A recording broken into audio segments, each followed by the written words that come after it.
Yang klik tombol subscribe semoga kelak dijauhkan Allah dari azab neraka jahanam.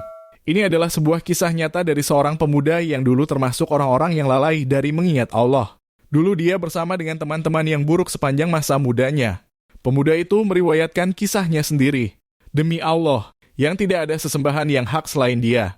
Aku dulu keluar dari kota Riyadh bersama dengan teman-temanku. Dan tidak ada satu niat dalam diriku untuk melakukan satu ketaatan pun untuk Allah. Apakah untuk salat atau yang lain?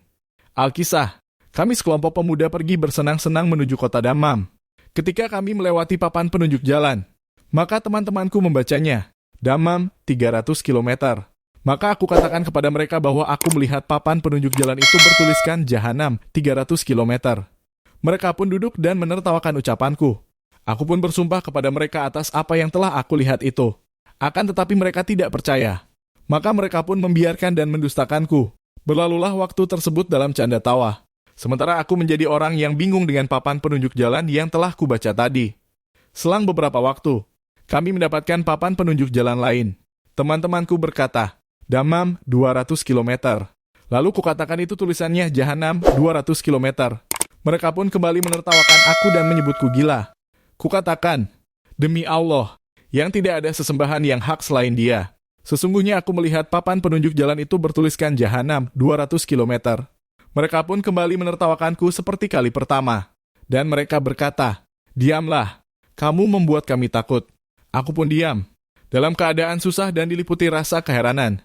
Aku pun terus memikirkan kejadian aneh ini. Keadaanku terus-menerus bersama dengan pikiran dan keheranan. Sementara keadaan mereka bersama dengan gelak tawa dan candanya. Hingga kemudian kami bertemu dengan papan penunjuk jalan yang ketiga.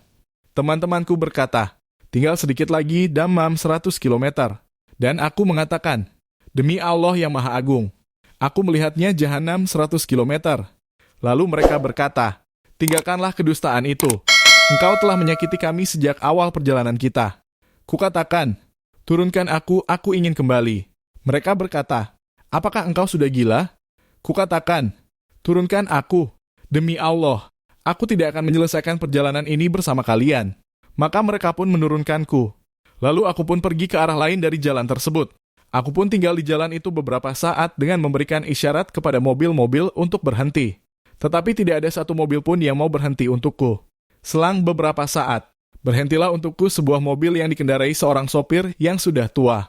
Aku pun naik menumpang di mobilnya. Saat itu dia dalam keadaan diam lagi sedih dan tidak berkata-kata walaupun satu kalimat. Maka aku katakan kepadanya, baiklah, ada apa dengan Anda? Kenapa Anda tidak berkata-kata? Maka dia menjawab, sesungguhnya aku sangat terkesima dengan sebuah kecelakaan yang telah kulihat beberapa saat yang lalu. Demi Allah, aku belum pernah melihat yang lebih buruk darinya selama kehidupanku. Kukatakan kepadanya, apakah mereka itu satu keluarga atau selainnya? Dia menjawab, mereka adalah sekumpulan anak-anak muda. Tidak ada seorang pun dari mereka yang selamat. Maka dia memberitahukan kepadaku ciri-ciri mobilnya, maka aku pun mengenalnya. Bahwa mereka adalah teman-temanku tadi. Maka aku pun meminta kepadanya untuk bersumpah atas apa yang telah dia katakan, maka dia pun bersumpah dengan nama Allah. Maka aku pun menyadari bahwa Allah Subhanahu wa Ta'ala telah mencabut roh teman-temanku setelah aku turun dari mobil mereka tadi. Dan dia telah menjadikanku sebagai pelajaran bagi diriku dan yang lain. Aku pun memuji Allah yang telah menyelamatkanku di antara mereka.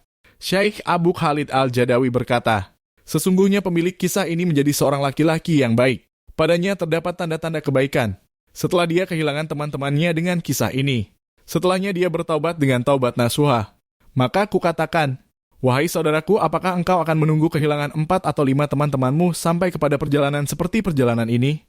Agar engkau bisa mengambil pelajaran darinya? Dan tahukah kamu, bahwa terkadang bukan engkau yang bertaubat karena sebab kematian teman-temanmu. Melainkan engkaulah yang menjadi sebab pertaubatan teman-temanmu karena kematianmu di atas maksiat dan kerusakan. Naudzubillah. Semoga kisah ini memberikan kita pelajaran bahwasanya tidak ada yang tahu kapan waktunya Allah akan mencabut nyawa kita. Maka persiapkan bekal kita sebelum tiba waktunya kita kembali kepada Allah Azza wa Jalla. Jangan lupa klik tombol subscribe. Jazakallahu khairan.